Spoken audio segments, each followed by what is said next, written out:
come and to be associated with Richard, and I'm telling you, it's just great to have some snow here. I left West Palm Beach about Thursday morning. It was 82 degrees, had my AC on. So I do not have the AC on over at the hotel. I want you to understand that. I'm not an idiot. I'm not that smart, but it didn't take me long up here in this nice, wonderful weather. You're having to figure that out. That's not why I'm here to just talk about the weather. I'm here to talk about Jesus Christ. I want to tell you something. God's going to take care of you. You need to write on your heart and let it be a part of your very soul. God's going to take care of me. How do we know that? Well, I know He's going to take care of me because, He took care of the Jews out there in the wilderness, didn't He? Whenever they needed food, what did He do? He rained down that food from heaven. Remember the name of that food? What was the name of that food? Manna. You know what manna means? It means, what is it? I mean, they went out, they'd never seen it. It's really a word. Did you ever work on something, brother, did you ever work on something and have a whatchamacallit? You go into the store and you want to buy something. I don't know exactly what it is, but give me a whatchamacallit. And so that's what this was. This stuff falls down out of heaven, and they said, manna. That became the name of it. What is it?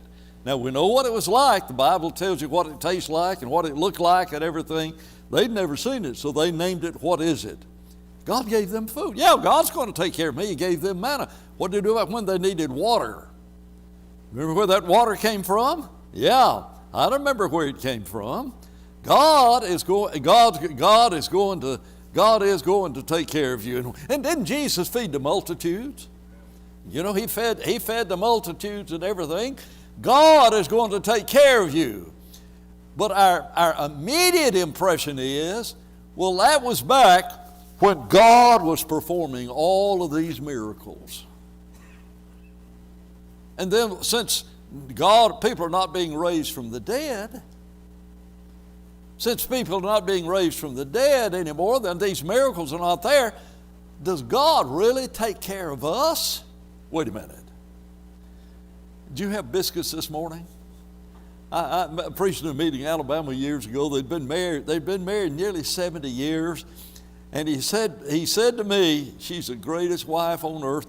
She's cooked biscuits for me every morning for the last 70 years, and she only missed 1 week when she was in labor. That's unusual, Now, I'm sure you got up at daylight this morning and fixed those biscuits. What'd you do?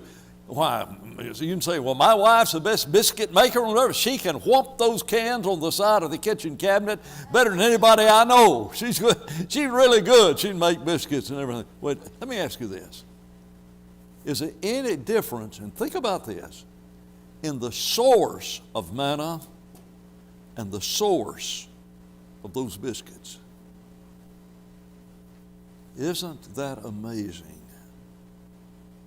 God took care of them. He had miracles for a specific reason. He'd just given the law of God and had to prove to them that He was really a messenger of God. And so He had all of these miracles to confirm the fact that those 10 commandments really were from God. But what about the water you drink?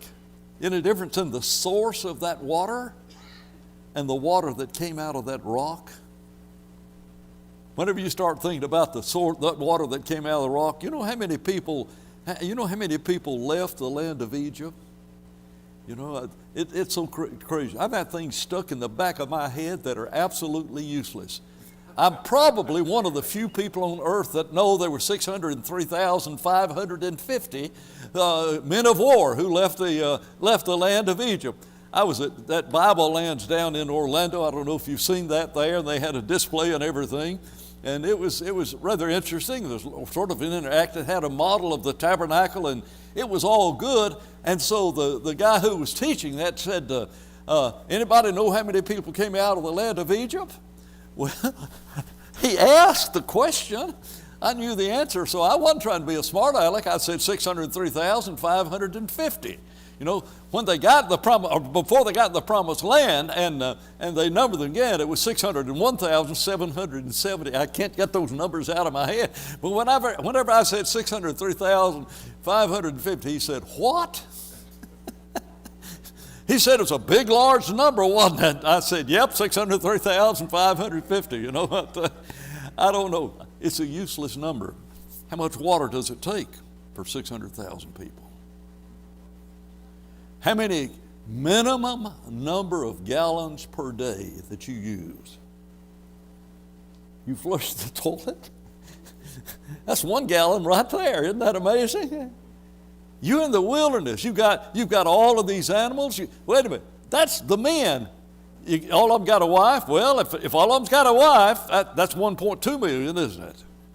I won't do the number of that. Anyway, that's 1 point. And if each of them's got 2 children, they had a lot more than that. Give each of them 2 children. We're up to 2.4 million right there. How much water does it take for 2,400,000 people?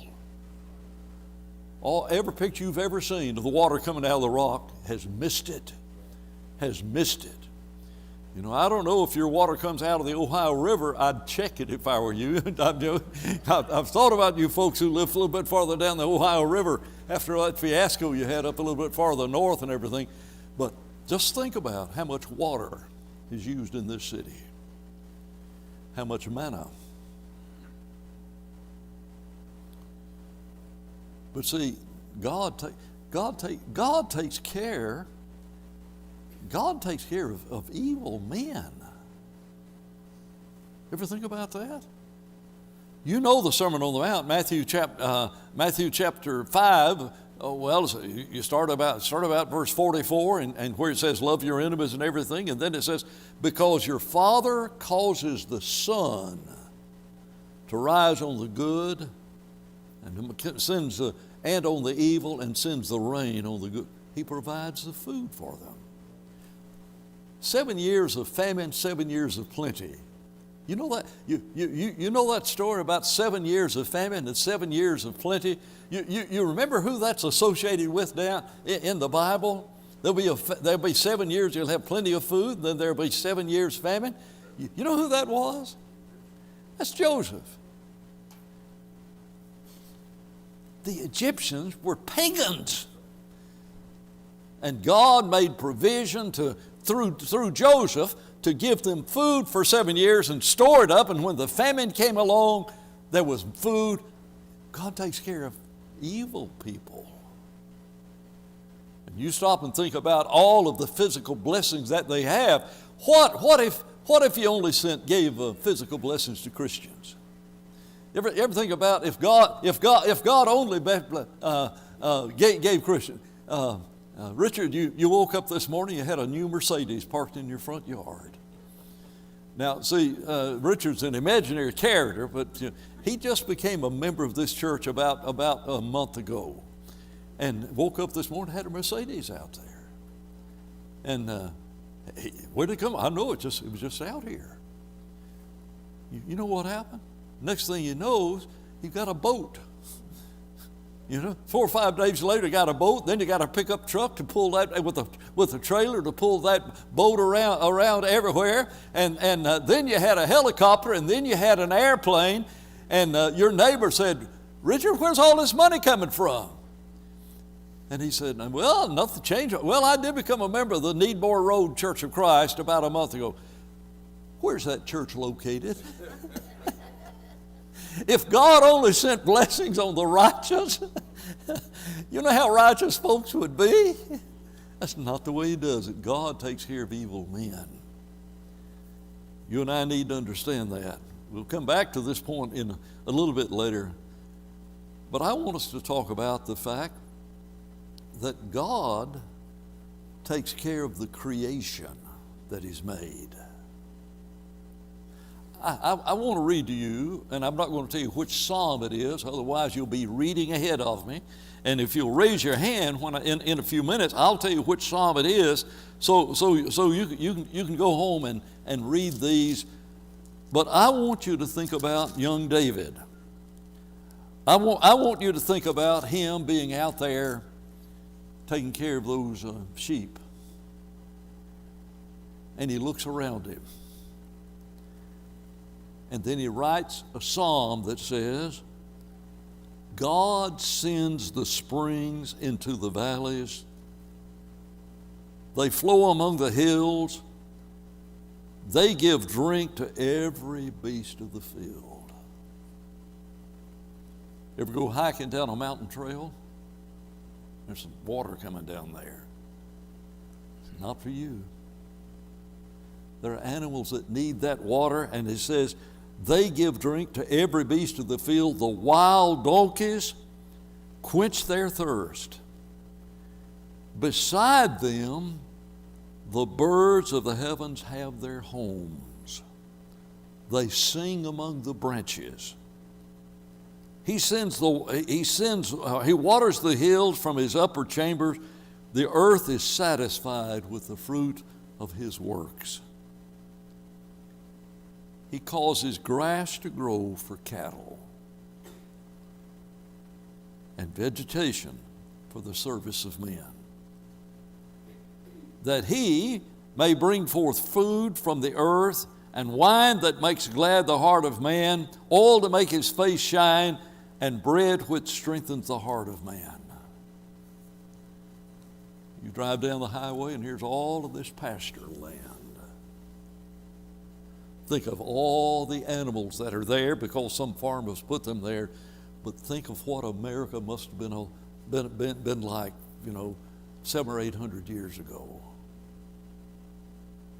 Those buffaloes, bison,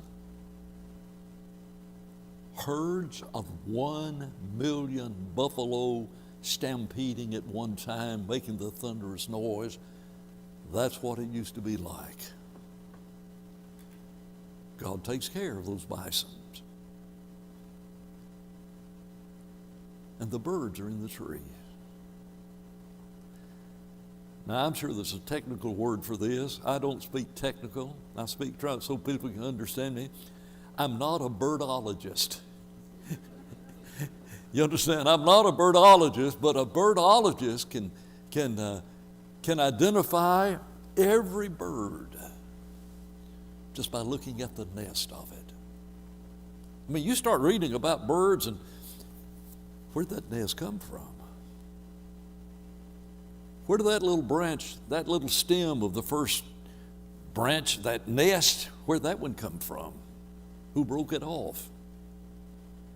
And then all of that stuffing that is inside that nest and all of the feathers and other pieces of soft material that they brings in, and all of a sudden there's that little bird in that tree, little baby bird.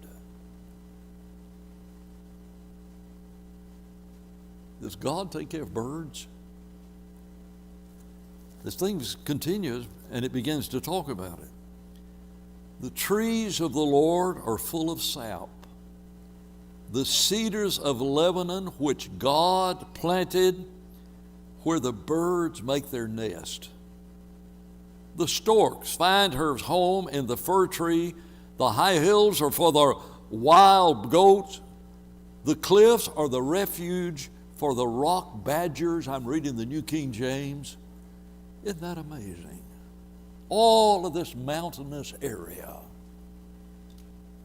And when you see all of that, we think, boy, I'm glad God put that there. He put it there because he's going to take care of his creation. And then he says, he appointed the moon for seasons. The sun knows it's going down. God makes darkness, and it is night, in which all the beasts of the forest creep about. Imagine being David out there as a shepherd boy. Imagine David being out there as a shepherd boy, and he sees all of these beasts. He hears them creeping about. The young lions roar after their prey. Wasn't it David that told King Saul and those who were saying, you cannot go fight Goliath? The Lord delivered me from the mouth of the lion and from the paw of the bear. David's out there, and here's a lion that roars. The lions roar and seeks his prey. They roar after, the young lions roar after their prey and seek their food from God.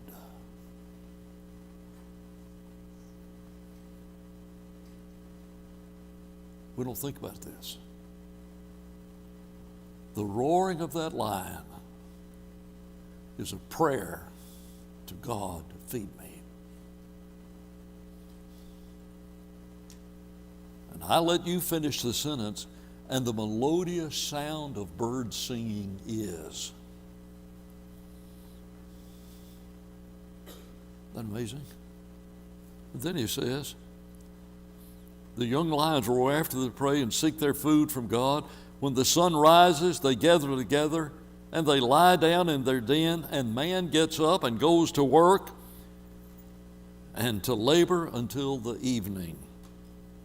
O Lord, how manifold is your works. In wisdom you made them all. The earth is full of your possessions. Now listen to this. The great and wide sea, in which are innumerable teeming things. How much life is there in all the rivers, in all the lakes, in all the oceans? And so he says, the earth is full of your possessions, the great and wide sea, in which are innumerable teeming things, living things, both small and great. There the ships sail about, and there's the Leviathan, which you've made to play therein. These all wait for you, that you may give them their food in their due season.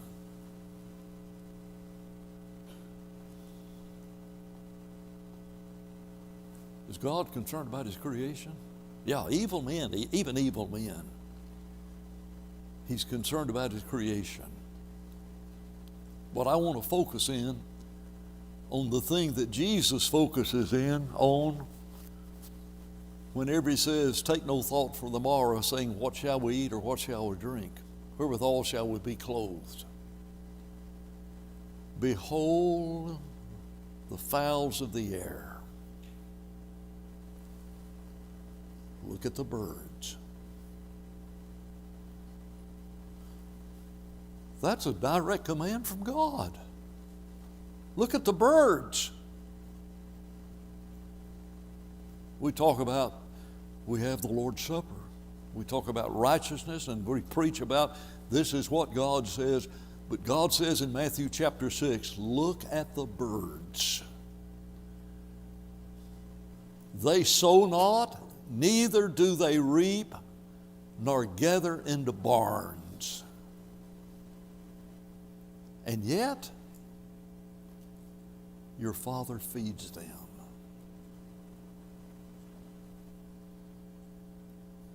Isn't that amazing?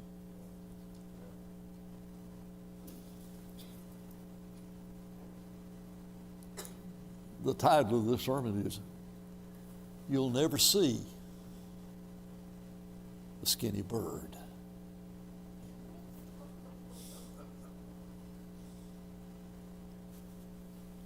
And I haven't. I could entitle it, You've Never Seen a Skinny Fish, because he says, all of the sea, all the things that's in the sea, the Lord feeds them.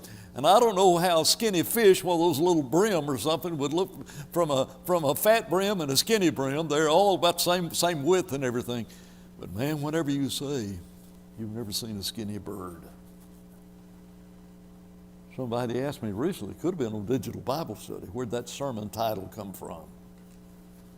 It came from India. I spent 2.5 months in India, people starving to death. By the way, there's more cattle in India than in America. Paganism has starved an entire nation, though they're prospering more now than they used to. And I was over there and I saw people starving to death.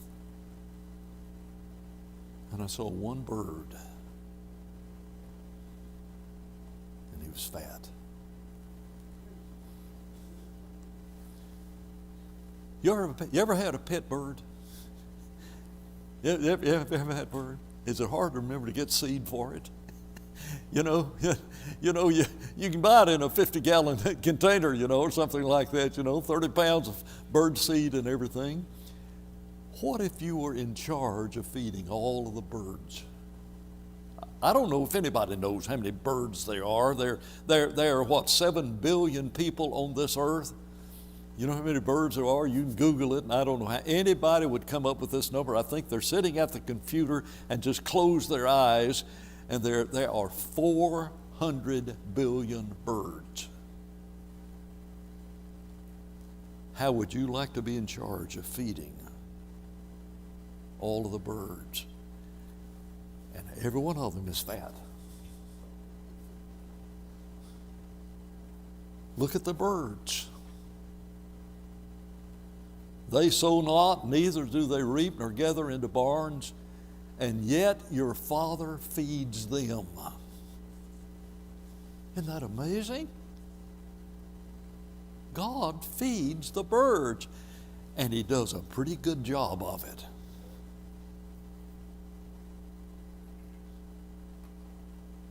But if God takes care of evil men and takes care of the wild beasts, giving them mountain streams and whatever kind of food they want to have. I remember as a child, this happened to you. A little bird fell out of a nest. You ever find a little bird on the ground? Doesn't have feathers or anything. Take it in. Mother, look what I found. Well, where's the nest? I couldn't find it. Mother, I looked all around. I couldn't find the nest. I don't know where this bird came from, but I couldn't find it. We got to take care of it. And she says, well, go get a shoebox and try to find enough soft stuff you can sort of make something that sort of looks like a nest. And little Dan, man, he went out and he worked hard and everything. He got the shoebox and he got whatever he could, and it didn't look anything at all like a bird nest. That little bird, if you remember what the other nest, I think he'd landed on an alien planet. All of a sudden, he's in a shoebox, and there's food around that, and then I thought, this thing's got to eat. So we had that World Book Encyclopedia. And so I went and I read about what little baby birds eat? The mama birds go out and they find the worms and they eat the worms, and I'm going to sound educated. They come and they regurgitate that worm. If you didn't get what that means, they vomit that worm back inside the mouth of that little bird. And I thought, Mama, we're going to have a dead bird by nightfall.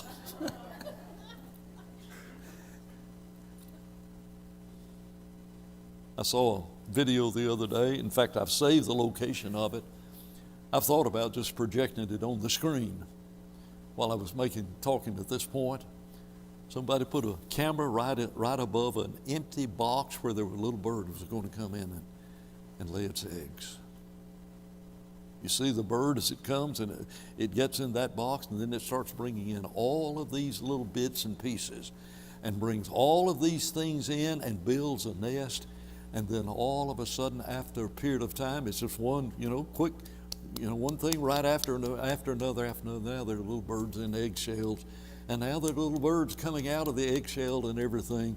And you sit there and you think, that's what God does for every bird in the world.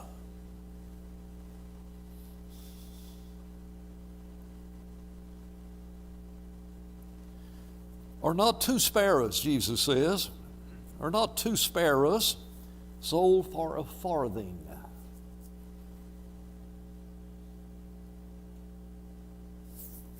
Trouble is, I don't know what a farthing is.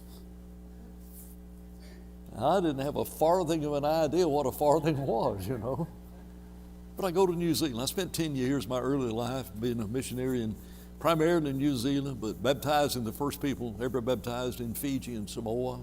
What a great period of my life. Life-changing that was. They've got a coin there called a penny. It's about this big around. It's about the size of a silver dollar. they've got another coin. It's a copper coin. It's about half the size of the penny, and it's called a halfpenny. How's that for brilliance? Except they don't say halfpenny, they say halfpenny. They got a halfpenny. Now, if you take a halfpenny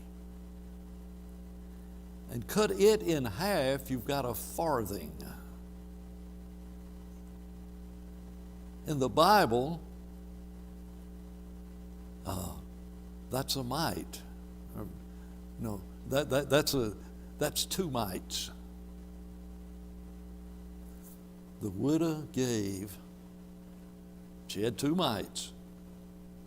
That makes a farthing. A farthing is 1/8 of a penny. Is it 1/16? I lost track. Wait a minute. Are not 2 birds sold for a farthing? How much is 1 bird worth? Well, I can figure that out. And you've never seen a skinny one. Ever been driving down the highway and something hits the windshield? You hardly know what it is and everything. What do? You look in your rearview mirror to see what hit you or what you hit, and you see that bird falling to the ground back there. And I know what you did. The next thing you did, you looked at your windshield and you forgot about that bird.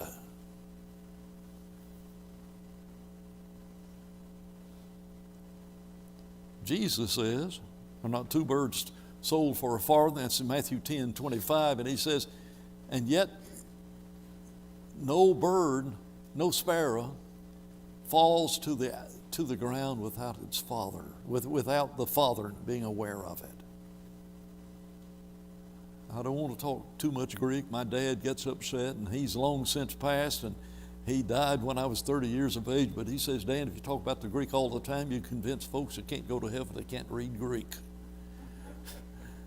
And so I'm real hesitant about it. But that word falling to the ground is not a bird just flying along, has a heart attack, and takes a nosedive. The word says it does not alight on the ground, does not land on the ground. Wait a minute. Not one bird alights without your father. Where's that bird? Not just before it's on the ground. He's landing from one branch to another, and to another. And not one bird alights on this earth without your Father. And Jesus said, are you not worth more than they? Why take you thought, saying, what shall we eat? Or what shall we drink? Look at the birds. And the other Matthew 6, verse 33 says, seek first the church. Put God first in your life. Put the kingdom first in your life. And these things will be added to you.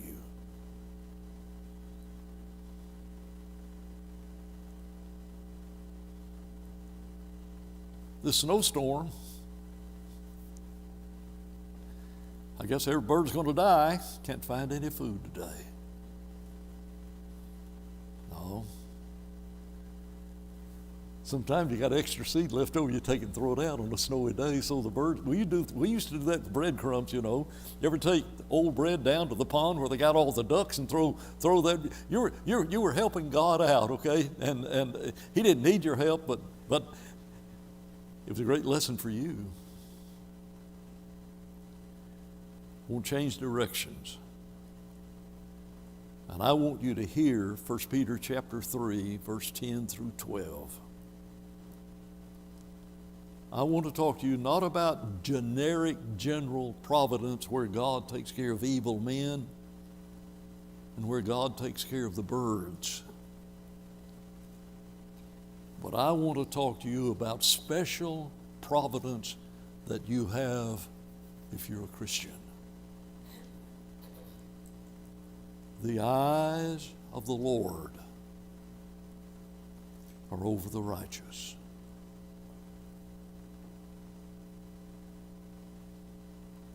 What does that mean? Well, it means what it says. Can I illustrate it? There are 4 or 5 mothers. They've got small children. They get together.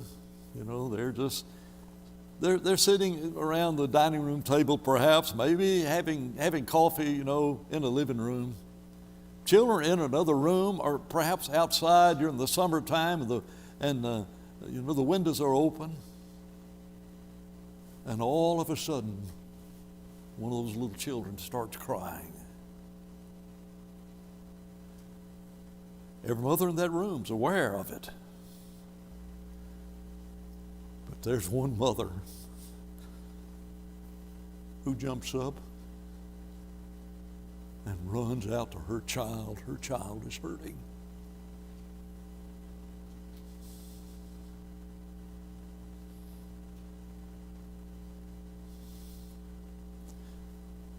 That's what God is. Folks, I got a kindergarten mind. I read the Bible. I have to get it down where Dan's able to get a hold of it. I'm sorry. I know heaven's not like this. But sometimes when you're burdened and you're praying, I want you to remember that mother. And then in Dan's kindergarten mind, I want you to see heaven. I want you to see God on the throne, and there's every second there's 10,000 reports coming into heaven. 10,000 reports coming into heaven about this war and about this situation and about this idle word that's been spoken. And there's words coming in about 1 cup of cold water that's been given. And all of this information is coming in, and all of a sudden God says, "Stop it!"